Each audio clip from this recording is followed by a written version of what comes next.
un conocido, un amigo de muchos de la audiencia, en particular mío, a Nicolás Tapia, que hizo su doctorado en la Universidad en común entre la Universidad de Chile y París 6, con Daniel Remenick y Lorenzo Zambotti, y que ahora está en Berlín, una mezcla entre el Instituto Weierstrass y la TU de Berlín, y que nos va a hablar respecto a series de tiempo, a sumas iteradas para clasificación de series de tiempo. Bueno, gracias Avelio por la introducción y por la invitación a hablar en el seminario. Antes de partir la charla voy a decir que si bien en el seminario de probabilidades no hay mucha probabilidad en la charla, pero bueno, así es la vida. Entonces lo que les voy a contar es cómo podemos usar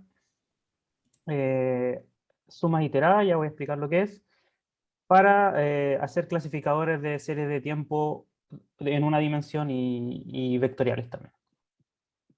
Entonces voy a partir primero explicando un poco cuál es el problema que queremos resolver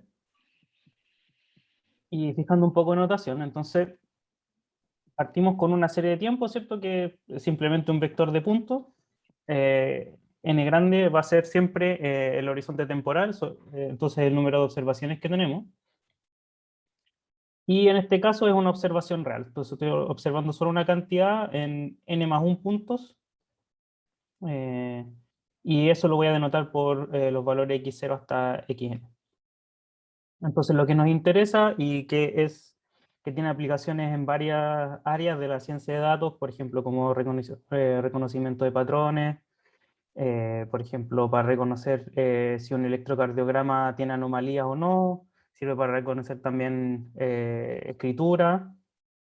Eso cuando tomamos, por ejemplo, la escritura en una tablet, ¿cierto? Como una serie de 2-dimensional, donde el orden temporal está dado por el orden en el que el usuario hizo el trazo, etcétera, etcétera. Sirve también para reconocer movimiento. Entonces, hay un orden inherente en los datos que, digamos, primero está el dato X0, después el X1, etcétera. Entonces, eso también va a ser importante para nosotros. Entonces, en muchas de estas aplicaciones, sobre todo en los electrocardiogramas y en el reconocimiento de escritura, no es tan importante la velocidad a la que yo recorro o a la velocidad a la que se hicieron las observaciones. Si bien hay una velocidad de sampleo, ¿cierto? Por ejemplo, el electrocardiograma se toma una muestra cada cierto tiempo, etcétera. Lo que queremos caracterizar es más bien la forma que tiene la señal, más que si en alguna parte fue más rápido o en alguna parte fue más lento. Entonces, la forma de modelar esto es lo que se llama realineamiento temporal o time warping en inglés. Lo que quiere decir esto es que podemos tener valor repetido dentro de nuestra serie. Eso significa, por ejemplo, que no sé, el usuario en algún momento bajó la velocidad de escritura, por ejemplo, entonces la tablet alcanzó a registrar 2 veces el mismo punto. Y cosas así. Entonces queremos tratar de olvidarnos un poco de que pueden pasar esas cosas y queremos quedarnos con un conjunto de números que describan nuestra señal y que sea invariante bajo esa transformación para poder distinguir series que justamente difieren solo por esa transformación y no por otra. Entonces, eso es lo que aquí en la diapositiva llamo tau n. Entonces, esto es una aplicación de repetir solo un valor, el valor n en este caso. Entonces, voy a obtener una serie con una observación más y que va a tener un valor repetido. Y esto lo puedo repetir muchas veces y eso me va a generar, ¿cierto?, todos estos realineamientos temporales. Entonces, lo que nos interesa es describir qué tipo de funciones polinomiales de mis datos yo puedo encontrar que son invariantes bajo esta transformación. Entonces, si uno mira, por ejemplo, aquí en el dibujo acá arriba, tengo 3 series de tiempo que solo difieren en aplicaciones de esta transformación una cantidad. Entonces aquí le apliqué una vez, después otra vez y después acá 4 veces más. Entonces, pero me gustaría identificar o encontrar una cantidad que me identifique estas 3 series como la misma. Entonces, por ejemplo, mirando simplemente el gráfico, uno se da cuenta que el incremento total es un número que hace eso, ¿cierto? Entonces tomo el último valor, se lo resto al primero y no importa lo que haga al medio, incluso si repito el último valor, esa cantidad no va a cambiar. De la misma forma, tampoco es muy difícil darse cuenta que si tomo ahora los incrementos entre tiempos sucesivos, los tomo al cuadrado y los agrego haciendo una suma. Entonces esto es como una variación cuadrática de los datos. Eso también es invariante bajo esta transformación. Eso simplemente porque cuando hago un incremento y repito un valor al medio, estoy insertando un cero en esta suma. Así que también es fácil ver que es invariante. Entonces el cuadrado del incremento, en realidad cualquier potencia del incremento total, también va a ser, también va a ser invariante, y también puedo hacer este tipo de autocorrelaciones aquí en el polinomio f3, que también va a ser invariante. Entonces, polinomial es porque vamos a tomar polinomiales porque es fácil describirlos, ¿cierto? Y es básicamente lo que puedo calcular en un computador. Y también, pero también voy a observar que hay ciertos invariantes que no son polinomiales. Por ejemplo, si tomo el valor máximo de la serie. Entonces, no es un polinomio en la serie, pero también que hay invariantes bajo esta repetición de datos, ¿cierto? El dato más grande que puedo repetir, pero bueno, si lo repito no cambia el máximo. Ya, entonces, vemos que a simple vista se pueden encontrar una cantidad, entonces nos interesa describir, ojalá, un conjunto muy grande, o lo más grande posible, de este tipo de features, como se llama, ¿cierto? Que sean invariantes bajo esta transformación. Y también fíjense que hay estas cuatro cosas estos cuatro F que construí acá, no son totalmente independientes, porque puedo realmente obtener el F4 a partir de F2 y F3. Entonces hay relaciones también. Entonces si uno se pone a generar estas cantidades a lo loco, ¿cierto? Es muy posible que genere redundancia. Entonces también vamos a tratar de explicar eso también. Entonces, ¿sí? Nicolás, ¿puedo hacer una ¿Sí? pregunta muy breve? ¿Sí? No hablaste mucho detalle del tiempo, solamente supongo que son los índices de la serie. ¿Asumes que son los tiempos uniformes? El tiempo entre cada par de X es el mismo? ¿O o da igual? Da igual, sí, lo puede asumir uniforme, y en realidad los timestamps no tienen ningún rol para nosotros, sino que solo tengo una secuencia de observaciones que están ordenadas. ¿Sí? Es solamente el orden temporal, no me interesa cuánto tiempo pasó entre medio. Vale. Entonces lo puedes pensar como que es un sampleo uniforme si quieres, pero no es muy importante. Vale, gracias. Nicolás, yo tengo una pregunta mucho más ingenua probablemente. ¿Mm? ¿Cuál es? O sea, hay algo que no entendí, la motivación. Porque, digamos, ¿qué me impide, si quiero distinguir dos o identificar dos que son iguales, simplemente borrar todo lo que venga repetido? ¿Me das una serie, borro lo que está repetido, me quedo con las cosas únicas entre medio? Eso es parte de lo que vamos a hacer. Sí.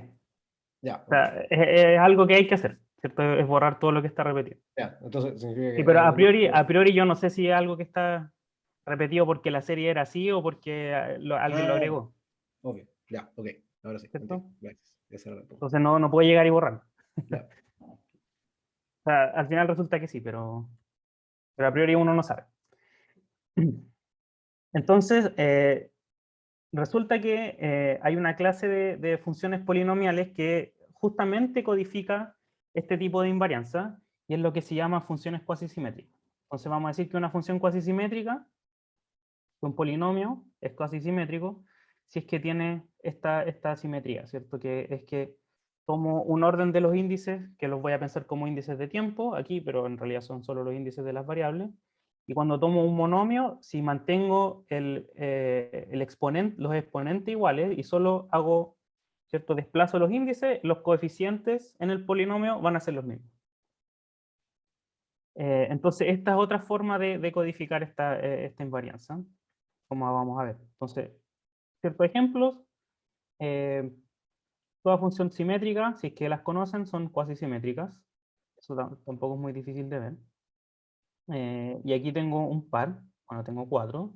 Entonces, primero es sumar tres variables. Aquí estoy asumiendo que n igual a 3, pero en realidad puedo tener más variables, solo para que quepan en la diapositiva. Entonces, si sumo tres variables, esto claramente es simétrico, porque si permuto, hago cualquier permutación de x1, x2, x3, el polinomio queda igual.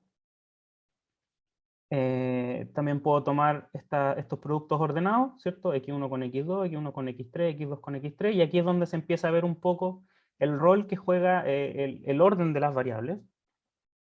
Si bien aquí X1, X2 lo mismo que X2, X1, esto me permite encontrar, digamos, una representación canónica de esta cantidad simétrica que estoy encontrando acá.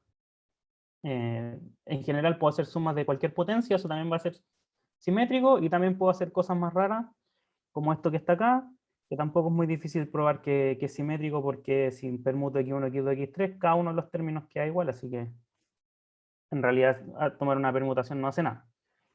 Y esta última es lo que se conoce como una función de Schur. Entonces también es una clase grande y súper estudiada de funciones simétricas. Pero hay funciones que son cuasi simétricas, que no son simétricas, como esta que está aquí. ¿Y cómo veo eso? Porque si permuto x2, no, x1 con x3 ya no obtengo el mismo polinomio, ¿cierto? Porque aquí aparece x1 con x3, sí. Porque aquí me aparecería este quedaría igual, pero acá quedaría multiplicado el x1 con el x3 con diferentes potencias.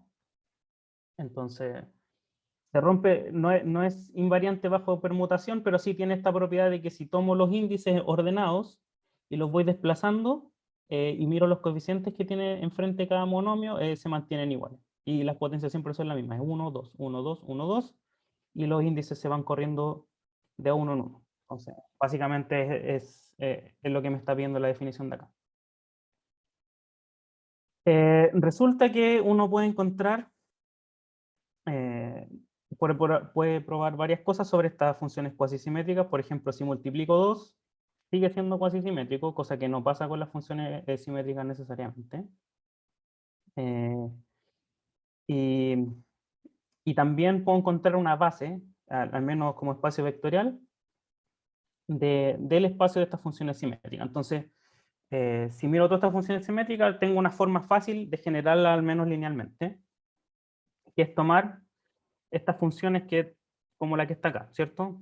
Elijo una secuencia de exponentes, alfa 1 hasta alfa k, y tomo todas las sumas poniendo índices ordenados en cada uno de las entradas que está dada por esto alfa 1, alfa k que escogí, ¿cierto? Entonces esta vendría siendo acá la función m12, ¿cierto? Me tengo que fijar en los exponentes. Y hago toda la suma, y si tuviera más variables puedo continuar, ¿cierto? Multiplicando x1 por x4 al cuadrado, x1 por x5 al cuadrado, y así. Entonces, resulta que se puede probar lo siguiente, y es que si tengo una función polinomial que es invariante bajo realineamiento temporal, o sea, bajo esta acción de repetir valores de mi serie de tiempo, y además traslaciones, ¿cierto? Agregar una constante, entonces f necesariamente es una de estas funciones cuasi simétricas en los incrementos de x. Entonces esto es lo que decía Daniel antes, ¿cierto? Si yo tengo una función polinomial que es invariante bajo esta transformación, esencialmente tengo que deshacerme de todo lo que está repetido. ¿Sí? Y al tomar los incrementos, todo lo que está repetido va a ser 0, y cuando yo inserto, por definición, cuando yo inserto un 0 en una función cuasi simétrica, ¿cierto? Queda invariante. Cuando hago una de las variables 0. Digamos, obtengo una función que es del mismo tipo. Por ejemplo, acá si hago x3 igual a 0, voy a obtener x1, x2 al cuadrado, que es simplemente la misma función con menos variables, pero es esencialmente la misma cantidad.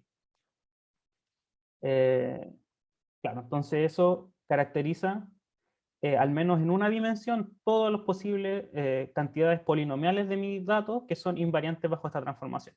Y tengo una forma fácil de generarlas, que es tomar estas funciones m alfa de acá. Entonces, si agarro esta colección y tomo todas estas sumas iteradas con exponentes en cada índice temporal, voy a poder generar todas estas cantidades invariantes de mi serie de tiempo. Pero resulta que hay ciertas redundancias, porque si yo multiplico dos de estas funciones cuasi simétricas, eso lo puedo escribir como una suma de funciones cuasi simétricas. Eso también es un teorema. Y aquí hay un ejemplo. Por ejemplo, si tomo M1 significa simplemente tomar la suma de las variables a la potencia 1 y lo multiplico por esta M37, que significa poner una potencia al cubo, una potencia a la 7 y ir sumando sobre índices en cierto orden. Cuando desarrollo el producto, ¿cierto? Veo que voy a obtener M137, que es, por ejemplo, tomar el X1 acá, con el X2, el X3. Entonces aquí tengo 1, 3, 7. Y necesito tomar 3 índices ahora, y como solo tengo 3 variables, lo puedo hacer de esta pura forma. Lo mismo sucede con M317, que es el 3 con el X2 de acá y el 7 de acá. Entonces tomo este término con este de acá y voy a generar este M317 y así. Y entonces esto me dice que si bien estas funciones cuasisimétricas me generan todo el espacio de features que son invariantes para esta transformación, hay una redundancia, porque si ya conozco cierto subconjunto de ellas, puedo generar los otros tomando estos productos y combinaciones lineales. Entonces nos interesa también saber cuál es precisamente el tipo de esta redundancia, y resulta que eso queda bien descrito utilizando esta indización por las potencias, ¿sí? Con una pregunta en el teorema anterior, Ajá. no sé si estoy entendiendo bien. Entiendo que la implicancia recíproca también es cierta trivialmente, ¿no? Que Sí, toda función cuasisimétrica es una función invariante bajo realineamiento. sí, eso es lo que Ya. intenté decir antes cuando Ya. dije que Ya, perfecto. cuando uno Ya. elige un 0 acá, es lo mismo que poner un incremento 0, entonces es como repetir un Perfecto. valor y Entonces, obtengo una. el teorema es un teorema de caracterización. Exacto, Ya, exacto. gracias. Ah, ya. ¿Hay más preguntas? Bueno.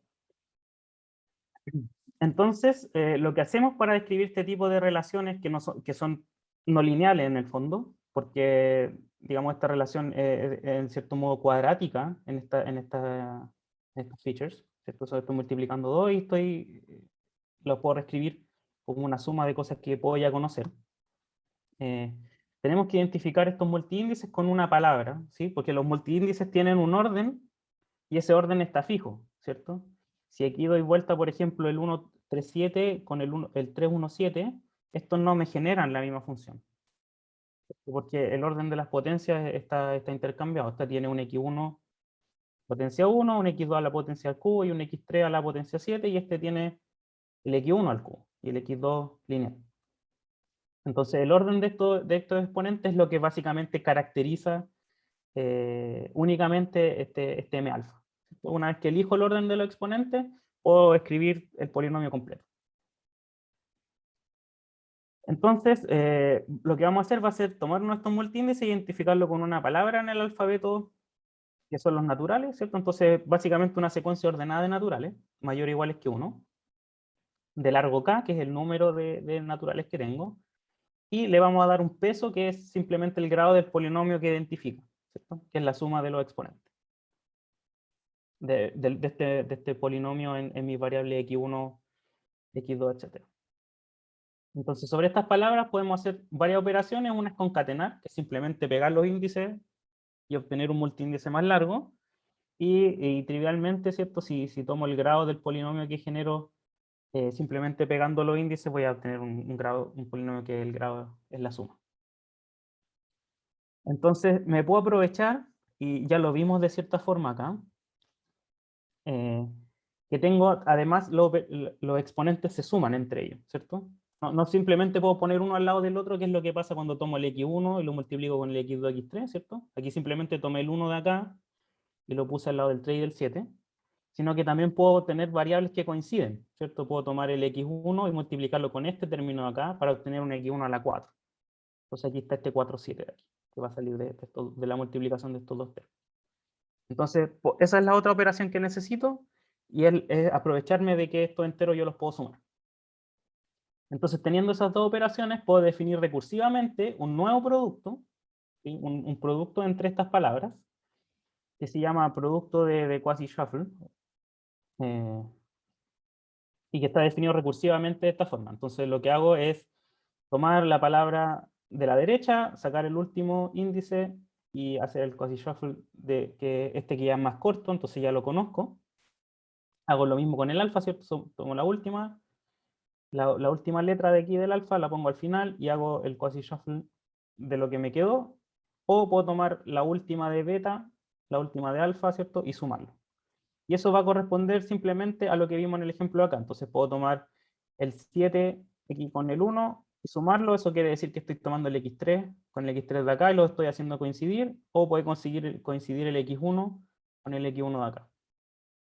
Y con el x2 eso bueno, va a pasar también porque esto, pero eso cae aquí dentro del mismo M47. Entonces, puedo tomar los tres índices diferentes o puedo hacer coincidir pares de índices y eso me va a generar este tipo de contracciones donde se van a sumar los exponentes. Y eso queda exactamente descrito con esta relación de acá. Entonces, si ahora miro esta operación, olvidándome de que estos son polinomios, olvidándome que tengo estas funciones m, lo que sea, y miro simplemente los objetos que las indizan, puedo repetir el mismo cálculo, ¿cierto? Puedo tomar el 1, el 3 con el 7, bueno, saco el 7, lo pongo a la derecha, y multiplico lo que me quedó, el 1 lo pongo al final, bueno, 3,7 acá no me quedó nada, así que va a quedar igual el 3,7, y tomo el 1 con el 7, lo multiplico, me queda el 8, y ahora cuando hago el producto de aquí del 1 con el 3, genero estos tres términos de acá. Y si se fijan, en esta notación simbólica, lo que describí fue exactamente el mismo cálculo que hice antes con los polinomios. Entonces, se puede probar que este producto entre los índices efectivamente me describe exactamente el producto de estas funciones cuasi simétricas. Entonces, si multiplico el m alfa con el m beta, esto se va a reescribir como la suma sobre todos los términos que me aparecen en este producto de estrella que está acá. Entonces, si sé cómo multiplicar los índices, puedo también multiplicar los polinomios de la misma forma. Y estas son básicamente todas las relaciones que hay entre ellos. Entonces, ya tenemos caracterizadas todas las cantidades de mi serie unidimensional que son invariantes bajo esta operación, están básicamente dados por estos m alfa. Y lo que podemos hacer para tratar de usarlos para clasificar serie de tiempo es simplemente meter todo en un vector gigante que contenga cada una de estas cantidades ordenadas de cierta forma. Y eso es lo que nosotros llamamos la firma, en inglés se le dice signature, de sumas iteradas como la colección de aplicaciones lineales, ¿cierto? Esto de aquí tengo un índice temporal, que es lo que me dice es que estoy considerando simplemente los datos entre n y m, y puedo considerar todos los datos, puedo considerar solamente su conjunto. Y lo que va a hacer es que va a agarrar una palabra, ¿cierto? O un conjunto de índices, y me va a dar un número real que es simplemente, como está escrito aquí abajo, tomar los incrementos, ponerle potencia, los que están indicados por este alfa 1 hasta alfa k, y hacer la suma entre los índices temporales que están indicados entre n y m. Entonces, y eso equivalentemente se puede escribir como m alfa de x1 menos x0, etcétera, como los incrementos en puntos temporales consecutivos y los meto dentro de una de estas funciones m alfa. Entonces eso me va a generar un vector que está indizado por esto alfa 1 hasta alfa k y que va a contener, ¿cierto? En principio todas las features que son invariantes a esta inserción de elementos repetidos. Entonces, si uno observa un poquito, ¿cierto? Puede dar incluso una definición recursiva que va a ser súper útil para calcular esto en la práctica. Y es que cuando tengo fijo ciertos índices, en realidad lo que puedo hacer es tomar los datos que ya calculé anteriormente, ¿cierto? Puedo fijarme solamente en el último exponente y hacer una suma, ¿cierto? Simplemente variando el último punto temporal. Entonces esto me va a dar una forma súper eficiente de poder calcular este vector efectivamente. Y esto entonces es lo que vamos a usar para tratar de clasificar nuestra serie de tiempo. Entonces, lo que va a ocurrir es que voy a tener una serie de tiempo que quiero tratar de identificar con otra, salvo esta transformación de repetir valores. Y lo que voy a hacer en un primer paso es simplemente va a ser calcular estas sumas iteradas, que me va a dar un vector de cierto largo, que va a contener números, que si es que las dos series son simplemente, se puede obtener una de la otra simplemente insertando valores entre medio, deberían coincidir, o deberían estar al menos muy cerca. ¿Sí? Entonces, de lo que dije antes, este vector va a tener ciertas relaciones no lineales entre sus componentes. Entonces, si tomo la componente alfa con la componente beta y las multiplico, eso va a ser una combinación lineal nuevamente de, de los componentes que ya tengo. ¿Sí? Entonces, esta propiedad, de hecho, va a ser súper importante para las propiedades de generalización de los clasificadores que vamos a construir. Y además, como les decía, puedo calcularlo de una forma súper eficiente, que es con este principio de programación dinámica, ¿cierto? Que cuando quiero incluir un dato más en el tiempo hacia adelante, lo que puedo hacer es tomar lo que ya calculé y juntarlo con el dato extra que incluí de esta forma. Entonces esto me da justamente una forma súper eficiente de calcularlo, ¿cierto? Parto desde el principio y voy agregando los puntos uno a uno, y lo único que tengo que hacer es esta operación que cuestan básicamente nada en un computador moderno. Esta es una manera súper eficiente de calcular este vector gigante que nos va a describir nuestra serie de tiempo. Entonces eso es lo que dice acá. Entonces, iterando la propiedad O en general, lo que puedo hacer es descomponer el cálculo sobre un intervalo de la serie de tiempo en dos subintervalos más pequeños, y después puedo empezar a iterar esto para calcularlo, por ejemplo, en intervalos de un largo fijo, pero pequeño en comparación al largo total. Y con esta fórmula de acá, entonces puedo juntar los distintos pedazos para obtener el vector completo. Entonces, una consecuencia de esto es que en realidad puedo calcular el vector completo, o sea, una entrada del vector lo puedo calcular en orden lineal en el largo de la serie, ¿cierto? Pero, como nada en la vida es gratis, ¿cierto? El número de componentes de este vector es sumamente grande, ¿cierto? Entonces, cuando tomo polinomios de orden, todos los polinomios hasta orden n, tengo 2 a la n menos 1 entrada en este vector. Entonces, crece súper rápido. Pero una vez que fijo el n chico, o sea, el grado máximo del polinomio que me interesa calcular, ¿cierto? Entonces, el vector completo lo puedo calcular en orden lineal, en el largo de la serie. Entonces, una vez que fijé los exponentes, esto es súper rápido de calcular. Entonces, ¿Puedo hacer una pregunta, Nicolás? ¿sí? Solo para confirmar que entendí bien lo de tus variables n, m y k. Cuando hablas del signature, seguramente en la slide anterior parece que estaba definida. ¿Puede ser? Sí, ahí está. ¿Es para todos los n y m entre 0 y n más 1, creo que la cantidad de muestras? Claro. ¿O es para un par determinado n, m?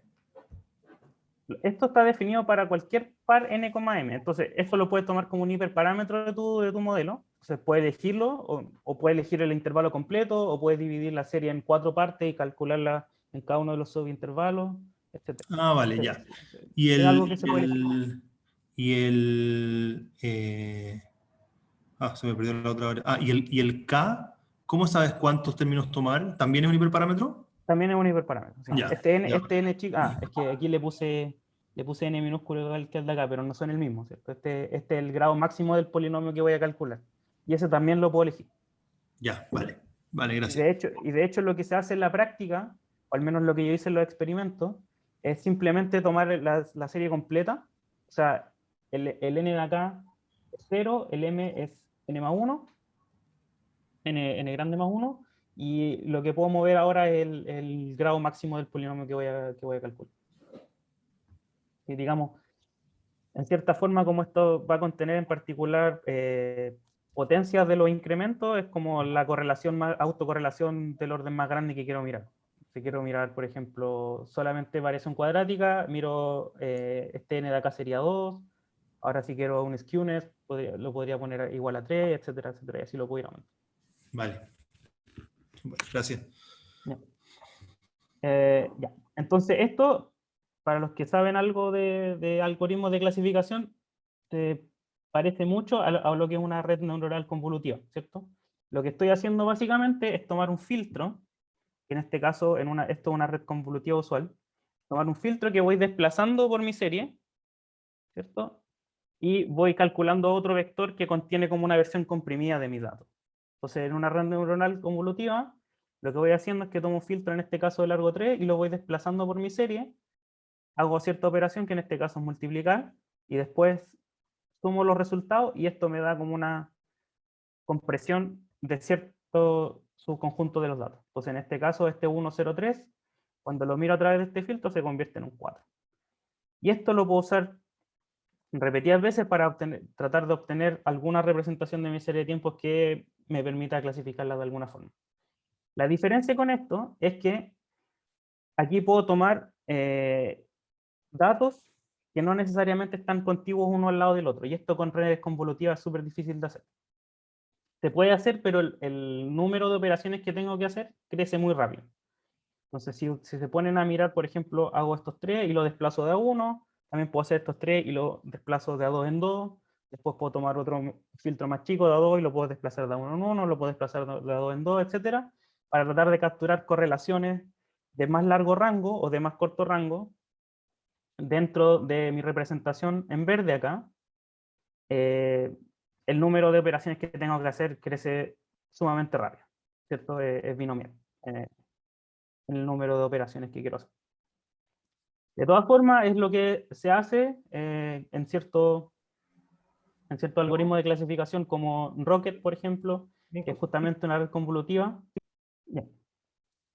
Ya, entonces, esto de la red convolutiva puede ser que sea súper, tenga una complejidad en tiempo súper grande, pero igual se usa de todas formas porque puede dar buenos resultados cuando se combina con otros tipos de clasificadores. Entonces, en los experimentos que ahora voy a mostrar algunos experimentos, y lo que hice fue básicamente tomar dos regresores súper simples, una regresión logística de multiclase, que está aquí a la derecha, que básicamente lo que uno hace es buscar un cierto vector de pesos que minimiza este error logístico de acá, o también una regresión Rich o lazo que depende de la penalización que elija para los pesos. Si penalizo los pesos en normales 1 o en normales 2, cambia de nombre, ¿cierto? Entonces lo que voy a hacer es tomar como entrada de mi red neuronal, X1 hasta X3 acá, van a ser los datos de esta firma. Entonces voy a tomar los incrementos, voy a calcular estos polinomios y se los voy a tirar a una red neuronal a ver qué pasa. Entonces, por ejemplo, hay un ejemplo de juguete que se usa para testear este tipo de cosas, que es un modelo autorregresivo. Y yo elegí este en particular porque aparece en un paper que usa una técnica parecida, entonces es como para una comparación. Entonces el modelo tiene dos clases, donde tengo ruidos gaussianos multiplicados por ciertas constantes y la serie Y, en este caso, se calcula recursivamente como está acá. Entonces lo único que cambio son ciertos parámetros. Si se fijan, la intensidad del ruido hacia atrás puede cambiar también. Entonces la intensidad de la regresión puede cambiar entre las clases y es como el valor discriminativo. Acá en la derecha tengo dos instancias de cada clase, y la idea es tratar de decidir, dado un dato, a qué clase pertenece. Entonces, tomando el mismo método experimental que se utilizó en este trabajo, se generan 1000 muestras, ¿cierto? 500 de cada clase, y se toma un 70% aleatorio, más o menos balanceado, para entrenamiento de la regresión lazo, con los coeficientes de estos polinomios invariantes sobre la serie completa, hasta nivel 4, o sea, voy a mirar hasta polinomios de grado 4. Entonces, haciendo eso, simplemente con una regresión lazo, que es, digamos, una red neuronal súper simple de una capa, podemos obtener un 97,6% de precisión, que es básicamente lo mismo que se obtiene, que obtuvieron este paper usando digamos, un procedimiento un poquito más complicado, y también es relativamente rápido. O sea, el tiempo de entrenamiento, o sea, desde que saco los datos, calculo estos polinomios y entreno la red, ¿cierto? Fueron 27 milisegundos. Y esta es la matriz de confusión, ¿cierto? Que se utiliza para evaluar este tipo de clasificador. O sea, al menos en este modelo de juguete funciona súper bien. Entonces, también podemos tratar de ver qué pasa cuando tengo datos reales, y para eso existe un archivo, un repositorio de series de tiempo, que es bien famoso, donde hay alrededor de 80 ejemplos, o sea, 80 datasets, en los que uno puede tomar, ¿cierto?, y testear sus clasificadores. Y, por ejemplo, yo elegí este de acá, que es el SG5000, que básicamente se tomó un SG de 20 horas de un solo paciente, el que se dividió en 5000, digamos, intervalos que consideran un latido, y de ese se escogen 500 muestras aleatoriamente. Entonces, tengo varias repeticiones de un SG súper corto en un mismo paciente, y la particularidad es que este paciente tenía una enfermedad del corazón, entonces hacía que sus latidos en ciertos momentos fueran súper irregulares. Entonces, por ejemplo, acá el dataset tiene 5 clases, y acá se puede ver que hay ciertas clases que son reparecidas. Acá, por ejemplo, la clase 2 y la clase 4 son bastante similares, pero la clase 1 es donde se producen estos latidos regulares y genera una serie de tiempo que es diferente de la otra. Entonces, un clasificador debería poder ser capaz de diferenciarlo. Entonces, de nuevo, si tomo el mismo clasificador, tomo una serie de tiempo, calculo estas sumas iteradas, en este caso también fue hasta grado 4, puedo obtener una precisión simplemente con un regresor lazo de un 90%. También probé con un reach y en realidad no había mucha diferencia. Y la particularidad que tiene esto es que el tiempo de entrenamiento sigue siendo súper rápido, pese a que hay una gran cantidad de muestras. Entonces, calcular, y esto también se explica un poco, si se fijan acá, la mayor parte del tiempo se gastó calculando estos polinomios, y eso es porque esto me produce una reducción de dimensionalidad súper grande, porque paso de tener una serie de 140 entradas, que si se lo pasara, ¿cierto?, al regresor tendría que resolver un problema de optimización en R a la 140. Cuando calculo estos polinomios, en realidad solo tengo 16, un vector de 16 entradas, que es 2 a la 4. Y en ese caso tengo que resolver un problema de optimización en R a la 16, que es mucho más rápido, es mucho más fácil. Entonces, por eso, el entrenamiento, una vez que ya calculé esta suma iterada, es relativamente rápido, dada la reducción en dimensionalidad que se produce en los datos. Y también vemos que se comporta súper bien. Como comparación, ¿cierto? Rocket, que es uno de los algoritmos que está de moda ahora, que es con estas redes convolutivas, obtiene una precisión del 94%, que no está muy lejos de este 90%, pero el tiempo de entrenamiento es 10 veces mayor. Entonces podemos obtener una precisión similar en una fracción del tiempo. Pero, ¿cierto?, como todo en la vida, no todo es perfecto, y también uno se puede armar fácilmente ejemplos donde esto no funciona tan bien. Entonces, por ejemplo, este es otro paper que trata sobre clasificación de series de tiempo, utilizando métricas elásticas, y usan este ejemplo de juguete en donde la única diferencia básicamente entre las dos clases es un shift por una constante pequeña, que es este menos 0,05. Entonces lo que hago es que la serie es 0 por una parte importante del tiempo, y tiene un pequeño intervalo donde tiene un poco de ruido, que en ambos casos se genera uniforme entre 0 y 1. Entonces estos ruidos de acá, que se ven acá, son simplemente uniformes para 0,1 uniforme 0,1 en los dos casos, y la única diferencia entre las dos series es este shift espacial de acá. Obviamente, como esta SDX es invariante a estos shifts espaciales, obviamente no va a reconocer si es que una serie viene de una clase a la otra, porque la variable discriminatoria aquí es este desplazamiento. Así que le va súper mal. Entonces uno se pregunta si es que realmente este es un ejemplo adversarial, o hay ejemplos que pueden ocurrir así en datos reales. Y perdón, antes quería decir que efectivamente aumentar el grado del polinomio no ayuda en nada, en este caso. Entonces vemos que si aumento el grado del polinomio que considero, parto de 2 hasta 10, básicamente el puntaje o la precisión no aumenta en nada y el tiempo, como se esperaba, ¿cierto? El tiempo de cálculo crece exponencialmente. Así que, en realidad, tratar de aumentar esto en ciertos casos puede no ayudar. Y hay otro dataset con datos reales, este tiene 52 clases, ¿cierto? Entonces una cantidad grande de clases y eso ya es una tarea difícil para ciertos clasificadores. También hace que nos va súper mal. Y eso es porque, básicamente, la diferencia entre las clases,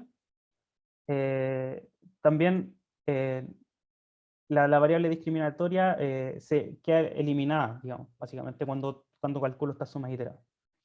Si se fijan acá a la derecha, tengo dos instancias de clases diferentes donde pareciera que una es un shift de la otra, entonces la suma iterada van a tender a identificar una con la otra, siendo que en realidad las quiero mantener en clases separadas. Entonces, podemos tener precisiones súper altas en ciertos ejemplos, pero también puede pasar que en otro ejemplo no nos vaya tan bien.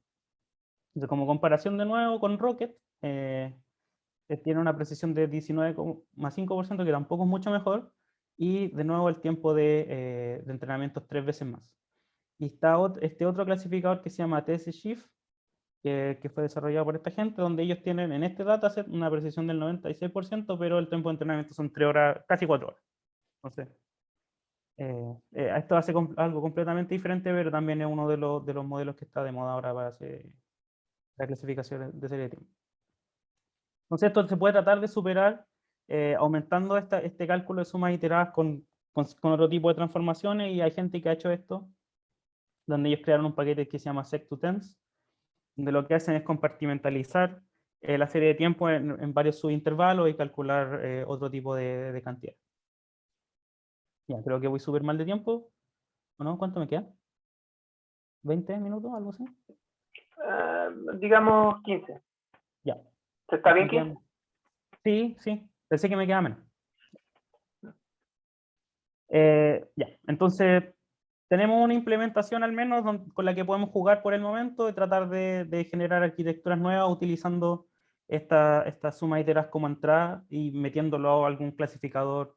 En este caso, al menos para los experimentos que mostré, fue, de nuevo, era una regresión lazo o rich o logística con una pura capa, entonces tampoco se espera que lo hiciera tan bien, pero incluso con esta arquitectura súper simple vemos que podemos alcanzar o estar cerca al menos del estado del arte, como se dice. Pero otra ventaja que tiene nuestro punto de vista es que es fácil de generalizar. Entonces, por ejemplo, sin mucho más esfuerzo del que ya hicimos, podemos obtener clasificadores para series de tiempo multidimensionales. Y eso sí que para los clasificadores clásicos es una tarea más o menos difícil, porque consiste en no solo considerar correlaciones, digamos, en uno de los canales, sino que también correlaciones posibles entre los canales. Y eso para algunos clasificadores no se porta tan bien. Entonces, de nuevo, el problema es el mismo. Ahora tengo una observación que es una secuencia de vectores que están ordenados en el tiempo, y quiero encontrar todas las funciones polinomiales de mi vector o de mi secuencia de vectores que sean invariantes bajo realineamiento temporal, donde de nuevo se entiende realineamiento temporal como repetir valores de la secuencia de vectores. Y de la misma forma de antes, uno puede construir más o menos a mano un conjunto de 3 cantidades que son invariantes. Por ejemplo, aquí F1 es el incremento total en alguno de los canales o en alguna de las direcciones. Esto sirve para cualquier dirección. Y puedo tomar también estas autocorrelaciones de esta forma, ¿cierto? Como esta covariación cuadrática entre las componentes o esta correlación de algo. Y puedo empezar a hacer un montón de cosas. Entonces resulta que existe una forma de indizar también estas sumas iteradas ahora, considerando que tengo varios canales, con un producto de quasi-shuffle generalizado, si quieren, ahora donde ya no solo tengo, el alfabeto ya no es solamente los naturales y la operación en la suma, sino que tengo que hacerlo un poquito más general para poder, digamos, mantener los canales separados. Pero básicamente se puede hacer. Y lo que obtenemos es una cosa que se ve muy parecida, donde ahora voy a calcular sumas iteradas, pero haciendo productos, digamos, tomando polinomios en el canal en sí mismo, pero también puedo tomar correlaciones entre los distintos canales. Pero aparte de eso, o sea, aparte del hecho de que tenemos que considerar índices un poquito más generales, a grandes rasgos la idea es la misma, ¿cierto? Puedo hacer sumas iteradas, considerando que ahora tengo, mis variables no son simplemente números reales, sino que también tienen varias direcciones dentro de cada índice temporal. Entonces, haciendo algo como lo que hicimos anteriormente, ¿cierto? Podemos definir este S de X ahora, donde X es una secuencia de vectores, y va a satisfacer las mismas propiedades. Entonces, tiene esta propiedad de linearización, ¿cierto? Si tomo un polinomio, básicamente lo que me dice esto es que si tomo un polinomio en este vector que generé, eso lo puedo reescribir simplemente como una operación lineal en el polinomio, o sea, perdón, en el mismo vector. Entonces, transformar mis datos después de que calcule esta suma iteradas de forma polinomial no me va a ayudar en nada. Y eso en Machine Learning es súper importante, porque eso quiere decir que mi transformación es universal, en cierto sentido. O sea que realmente me permite describir una clase grande de transformaciones de mis datos que me permiten hacer la clasificación. Y de nuevo, voy a tener un principio de programación dinámica que lo que me dice es que si quiero agregar de nuevo un punto más de datos, lo puedo hacer de esta forma súper sencilla que contiene dos términos con datos que ya conozco. Entonces, de nuevo, esto permite tener una implementación bastante eficiente. Pero ahora, dado que tengo no solo, dado que tengo más dimensiones, tengo obviamente la cantidad de features que puedo generar crece aún más rápidamente. Entonces crece como orden de a la n más 1. Entonces es exponencial nuevamente, pero digamos, la pendiente de la exponencial es mucho más grande.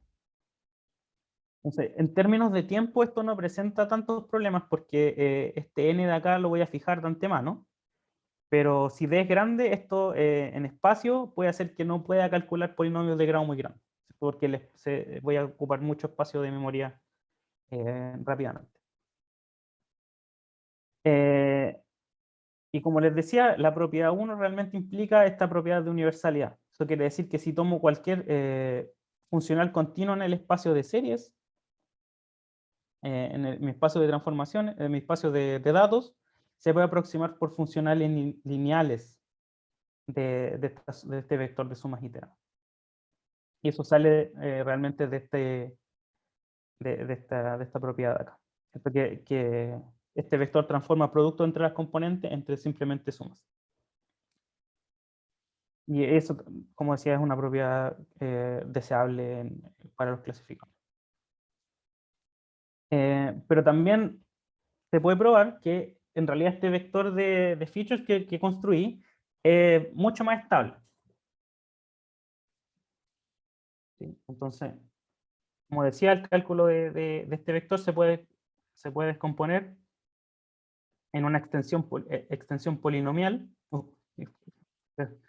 En una extensión polinomial que consiste en tomar mi vector, generar una matriz que contiene todos los productos cruzados, después generar un 3 tensor que contiene productos de A3, etcétera, etcétera. Y una segunda etapa de programación dinámica que es donde hago esta suma iterada de forma, digamos, avanzando en el tiempo. Entonces, lo que me permite probar esa descomposición es que esta transformación o digamos, estas sumas iteradas son súper estables bajo varios tipos de transformaciones polinomiales de los datos en sí mismos. Entonces, ya no solo el vector es invariante bajo transformaciones polinomiales a posteriori, ¿cierto? Sino que puedo hacer transformaciones polinomiales de los datos a priori, y eso también va a estar contenido en los datos sin transformar. Entonces, digamos que ahora reemplazo mi serie de tiempo y le aplico una función analítica a cada incremento, la misma función. Por ejemplo, digamos que tomo los incrementos y le aplico, no sé, seno de x. Entonces tomo los incrementos y en vez de generar las sumas de seno, perdón, de incrementos a potencia, aplico seno de x y de ahí tomo potencias de seno. Eso, ese vector que voy a obtener, lo puedo obtener también de forma lineal del vector de datos sin transformar. Ahora esta transformación psi f, obviamente depende de f, como lo indica la notación, y puede ser bien complicada, pero en el fondo, si quisiera hacer alguna transformación de ese estilo, en realidad lo que puedo hacer es precalcular este vector de acá y después tratar de encontr esta transformación psi f que es explícita. Y una vez que hice eso, es cierto, esto se transforma simplemente en multiplicar una matriz por un vector para obtener el lado izquierdo. También puedo transformar los datos polinomialmente a priori, o sea, antes de tomar los incrementos. Y eso también lo puedo usar, por ejemplo, para hacer una reducción de dimensión antes de calcular las sumas iteradas, ¿cierto? Aquí este polinomio P puede ir a una dimensión más chica. Uno podría querer hacer eso para reducir la dimensión a priori de los datos. O digamos porque, por ejemplo, uno está interesado no en los datos en sí mismos, sino que en ciertas, digamos, correlaciones de pares o algo así. Entonces puedo multiplicar componentes entre ellas primero y después calcular estas sumas iteradas para reducir un poco la cantidad de datos. Y resulta que eso también es estable, en el sentido de que también puedo encontrar otra transformación que también depende del polinomio, en donde si ya tengo precalculado esto, puedo encontrar el lado izquierdo de forma fácil. ¿Sí? Ya. Entonces, aquí no tengo experimentos para mostrar porque básicamente la implementación que tenemos por el momento solo funciona con series unidimensionales, pero estamos trabajando en la implementación multidimensional, así que probablemente tengamos resultados pronto en esa dirección. Y lo último que quiero decir es, ¿qué pasa con estos invariantes no polinomiales, que también podrían ser de interés? Digamos, por ejemplo, quiero identificar series que tienen el mismo máximo, digamos, en cierto intervalo, por alguna razón. Entonces resulta que este invariante es no polinomial si uno lo piensa como un polinomio usual en esta variable xk, pero si pienso ahora que en vez de ser una serie real, toma valores en este semianillo tropical, que simplemente significa intercambiar las operaciones de suma y producto, que es básicamente las dos operaciones que uso para generar esta suma iterada, ¿cierto? Estoy tomando potencia y después sumando. Cuando hago ese cambio de paradigma, este invariante sí se vuelve polinomial, ¿cierto? Con esta nueva redefinición de la suma, si quieren, ahora la suma es el máximo, este G2 es efectivamente sumar las variables con esta suma extraña. Y resulta que estas dos operaciones de acá son compatibles en el siguiente sentido. Este más tiene un neutro, que es el menos infinito. O sea, tengo que agregar el menos infinito a mi conjunto, pero una vez que lo agrego, tengo un neutro. Tengo un neutro para el producto, que ahora es el 0, ¿cierto? Que es el neutro para la suma usual. Y distribuyen el uno sobre el otro. Entonces tengo dos operaciones, suma de producto, que se comportan como si fueran una suma de producto usual. Entonces lo que puedo hacer de nuevo es generar suma iterada, pero usando estas nuevas operaciones, y así puedo encontrar invariantes, digamos, eh, que se escriban en términos de operaciones que no son necesariamente polinomiales en el sentido usual. Aquí hay que tener cuidado que esto es simplemente un semianillo, no alcanza a ser un anillo porque no hay inversos para la suma. Eso genera un poco de complicaciones, pero en realidad las propiedades de esta suma itera se van a mantener a grandes rasgos. Entonces, esta es la definición de un semianillo, por si nunca la habían visto. Básicamente tengo una operación de suma con un neutro, un producto con un neutro. Tengo que pedir que el cero, o sea, el neutro de la suma sea absorbente para el producto. Eso en un anillo normal lo tengo gratis. Aquí lo tengo que exigir. Y esta compatibilidad donde el producto distribuye sobre la suma. Aparte de eso, en realidad no necesito más. Y como ejemplo, ¿cierto? Está este semianillo tropical de los números reales donde cambio la suma por el máximo. y el producto por la suma. Esto también aparece como límite de lo que se llama la función softmax. Cuando tomo exponencial y logaritmo con un parámetro que mando infinito, puedo transformar digamos, el anillo de los reales usual en este semianillo tropical. Entonces, esto también tiene aplicaciones en otros campos, pero también tengo otro ejemplo. Por ejemplo, puedo tener una serie que codifica verdaderos y falsos. Por ejemplo, puedo hacer preguntas de si una persona fue a, no sé, a Londres y después fue a Roma y después fue a Berlín y quiero saber en qué orden visitó esas tres ciudades. Entonces puedo reemplazar mis datos por verdadero y falso, ¿cierto? De que si estuvo en el tiempo 1, estuvo o no en tal ciudad. Y tomando la operación de O e I, las operaciones lógicas O e I, puedo considerar de nuevo estas sumas iteradas en sentido generalizado. Y se van a comportar de la misma forma simplemente porque estas cuatro propiedades de acá me aseguran que puedo volver a hacer los mismos cálculos que hice anteriormente. Y está este semianillo que se llama semianillo probabilista, que tiene que ver con calcular probabilidades, maximizar probabilidades de cadenas de Markov, ¿cierto? Las probabilidades las puedo multiplicar y me interesa saber cuál es el camino que tiene la máxima probabilidad. Entonces eso también lo puedo codificar como una serie de tiempo y puedo tomar invariantes que sean, por ejemplo, quitar estado, lo puedo codificar probabilidades que son invariantes a eso usando estas dos operaciones máximo y producto.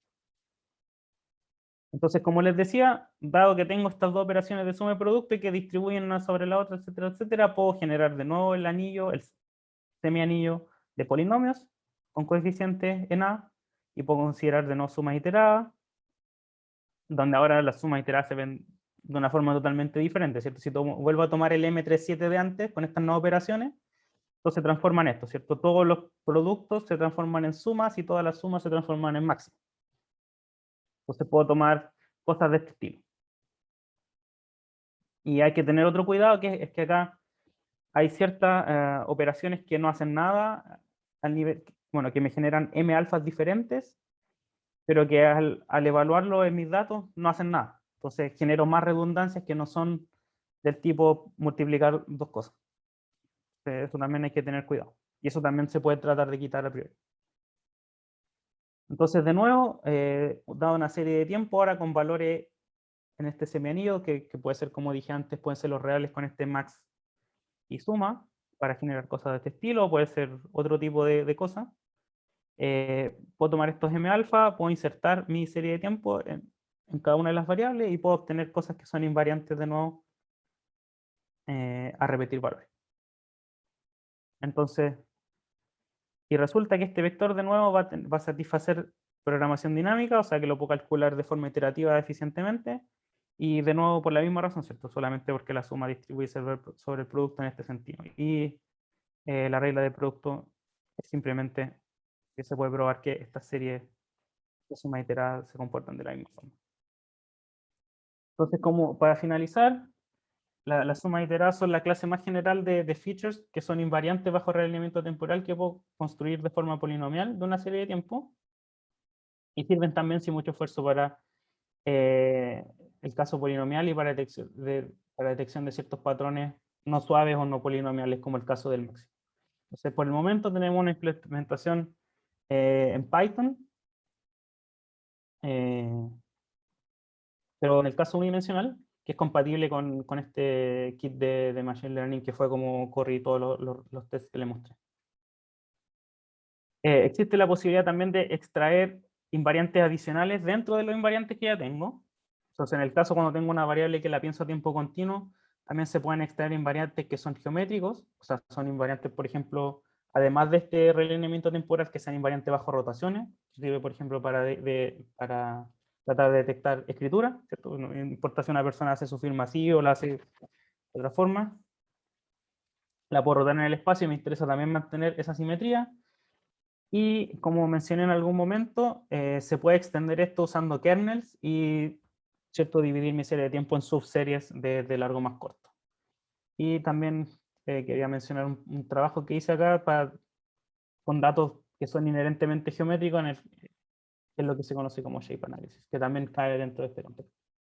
Y aquí hay un par de referencias y eso era todo lo que quería decir. Muchas gracias, Nicolás. Propongo que antes de pasar las preguntas, demos el primer aplauso a Nicolás, así que si podemos cortarnos los micrófonos por un segundo para dar un aplauso, como si estuviéramos todos en la misma sala.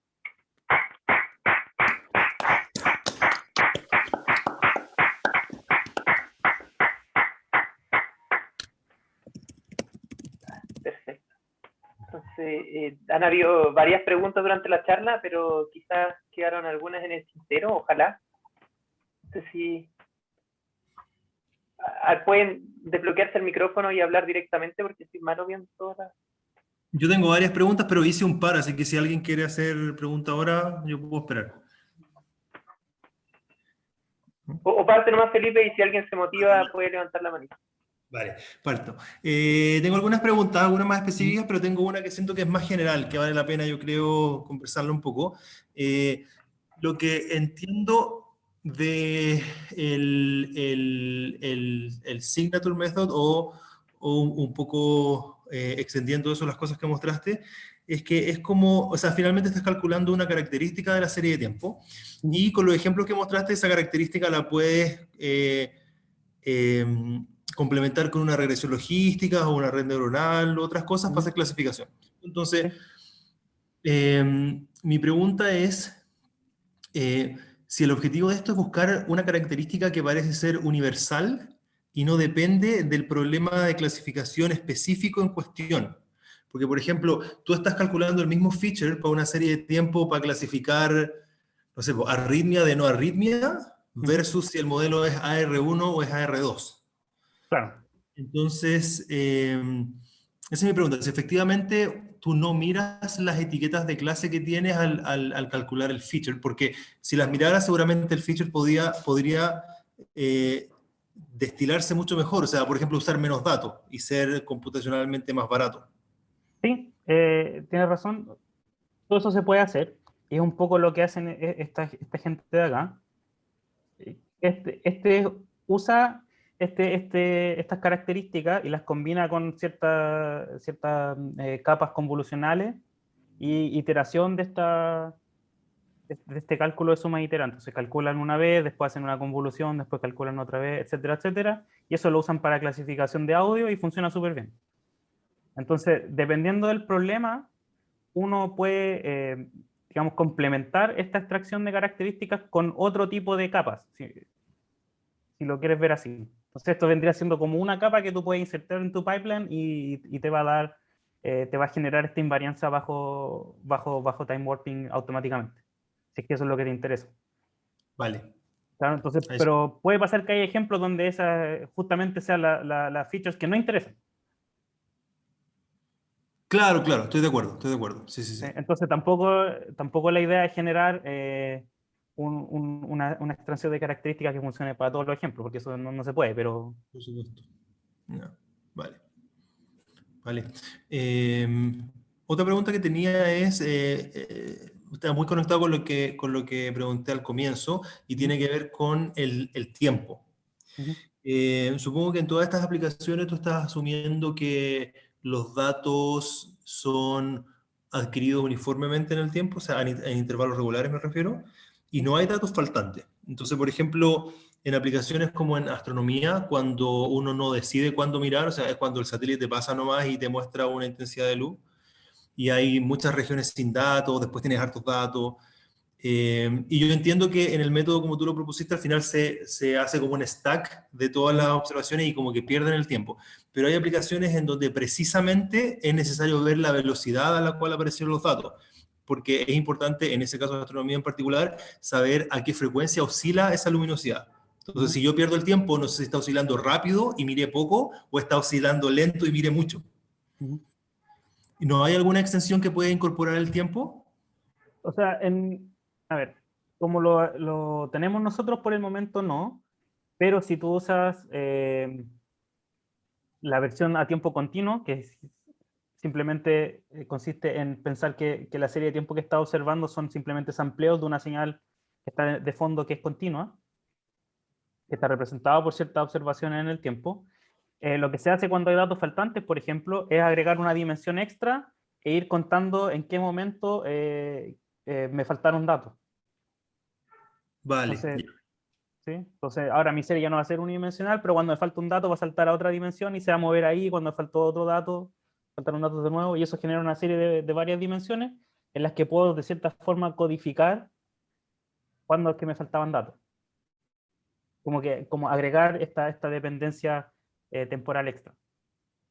Entonces, lo que uno puede intentar hacer es tomar ciertos embeddings de tus datos en un espacio más grande que codifiquen que te faltan datos o no sé, este tipo de cosas en una serie que sea uniforme en el tiempo. Todo eso se puede hacer. Vale. Gracias, Nicolás. Buena charla también. Felicitaciones. Daniel, Sí, no, yo tenía solo para ver si entendí algo bien, porque no sé si es una pregunta o un comentario, pero dime si entendí bien. Que como que me parece que lo que presentaste tiene dos cosas separadas. Un lado es como las cosas más teóricas de representación de ciertos polinomios invariantes en términos de estos polinomios cuasi simétricos. Y después está la aplicación para asignatures y y usarlo, digamos, para clasificación en aprendizaje de máquina. Entonces, quizás la duda es, no sé si esto tiene sentido, pero uno podría, es como que en la parte donde aplicas, donde pasas las diferencias, los incrementos, y después en base a eso construyes tus polinomios, quizás le puedes pasar algo distinto que los incrementos, si me olvido de toda la parte anterior, y le paso no los incrementos, quizás le paso los incrementos y otra cosita más, o el incremento y después 2x menos, no sé, algo así, y todavía uno podría intentar como ver eso como un signature y hacer clasificación sobre eso. ¿O estoy Claro, entendiendo? sí, o sea, uno puede extender, como dices tú, la serie de tiempo agregando datos extras, que es lo mismo que proponía Felipe también. ¿Cierto? Por Pero ejemplo, cuando faltan observaciones. ¿Mm? no, pero lo que voy es, digamos, porque de alguna manera tú lo primero que estás haciendo es tomar los incrementos. Ujú. Y eso viene de la motivación de buscar, ¿cómo se llama esta operación de agrandar, repitiendo datos? Ujú. Que las voy a poder distinguir. Pero después tú diste algunos ejemplos donde el método no funcionaba, por ejemplo, si tenía ahí estos shifts o qué Ujú. sé yo. Pero es como esperable que eso no va a funcionar, digamos. Si te interesa distinguir esas dos clases, no vayas a usar esto porque no te va a funcionar, digamos. Ujú. Es como que me parece que no está pensado para eso. Pero mi pregunta es, ¿qué pasa si hago lo mismo? Hago estas mismas cosas donde en vez de pasarle los incrementos, le paso otra cosa. El hecho de que sean los incrementos juega un rol importante para que te quede como para poder hacer toda la álgebra, o porque al final los No, incrementos digamos, son números también. sí. O sea, la gracia de esos números es que son invariantes bajo esta operación, pero podréis pasar en la serie así nomás y también generé otra cosa que no sería invariante, pero no sabría decirte qué es lo que está describiendo. O sea, no sabría decirte qué características de la serie está extrayendo. Y la gracia de extraer esta cosa con incremento es que queda justamente invariante bajo una transformación que a ti te interesa discriminar. Ok. ¿Cierto? O sea, sí, Me evidente. interesa decir que dos series son iguales si es que hago esta transformación. Entonces me interesa que la descripción que tengan no cambie bajo cuando hago esta transformación, porque si cambia, voy a decir que las series eran diferentes cuando quiero que sean iguales. Ya. Pero en ese sentido, entonces, no es problema que algunos de los ejemplos que mostraste que no funcionaban, no es problema que no funcionen, digamos, porque No, por distribución. no es problema con el algoritmo, simplemente que pueden haber datasets donde la variable discriminatoria no sea justamente esta invarianza, sea otra cosa. No, Y que sí, esto no lo va a detectar.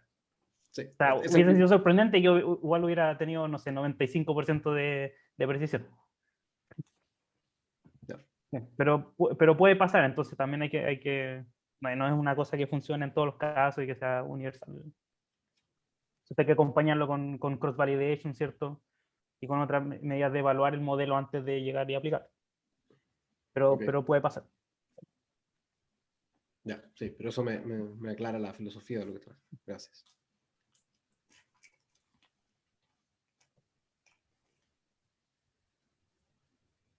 Dicho de otra forma, quizá interesa descartar características de la serie que no aportan en nada y que solo generan ruido en la clasificación. A priori. Poder hacer eso a priori, antes de meterlo a la red neuronal, por ejemplo. Sí, ok. Entonces, si llego y meto la serie así nomás, voy a tener muchos datos que en realidad pueden confundir en la fase de entrenamiento y que no me van a aportar en nada. Entonces, si puedo de antemano identificar cuáles son las cosas que efectivamente clasifican lo que quiero clasificar y se parte del trabajo de antemano. Sí. Esa es la idea. Entiendo. Gracias.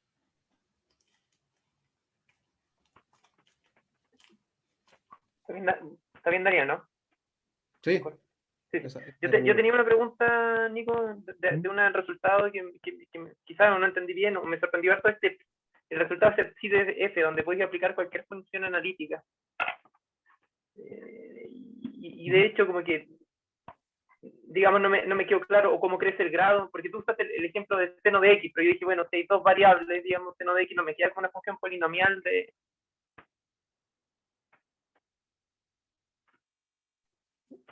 Claro, lo que pasa es que esto aumenta el grado hacia arriba, ¿no?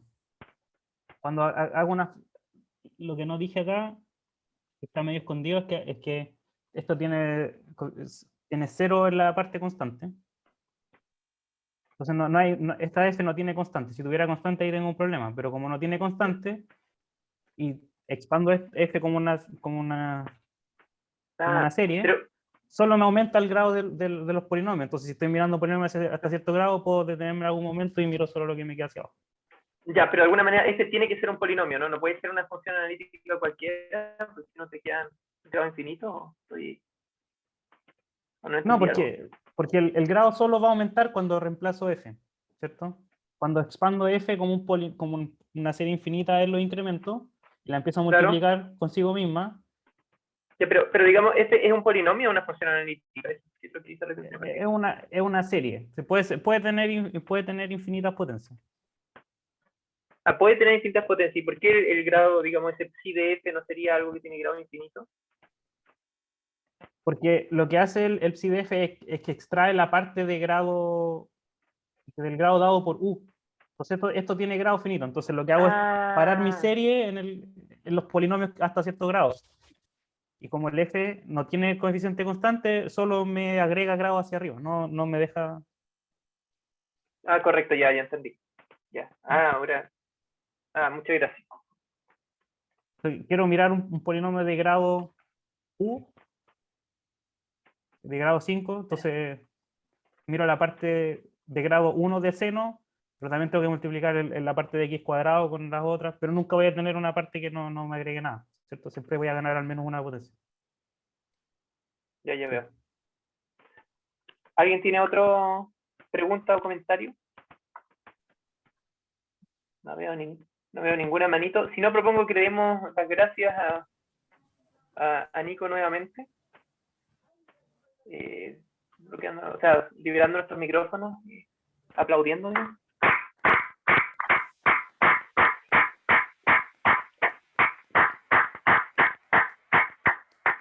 Y ahora podemos cortar la grabación.